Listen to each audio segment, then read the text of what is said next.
Hi everyone and welcome back to another reel by me, Sakina Shora. Now before I get into the reason as to why I am making this reel, I would like you all to go and check out this fairly recent movie called Cuttputlli.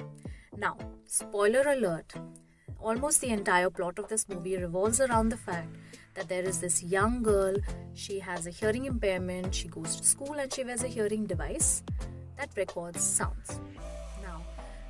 This goes without saying that I really appreciate that hearing impairment as a concept has been accepted and filmmakers are trying to involve that in their movies, putting it out to the world, and of course it has been done in a sensitive manner. But I want to point out that the hearing device in this movie only amplifies sounds, and any amplifier, any hearing aid, any hearing device does not record sounds. All this technology that is available, state-of-the-art technology, not only increases the level of the sounds, the loudness of the sounds, it also delivers good quality sound into the ear of the person who is wearing it in real time.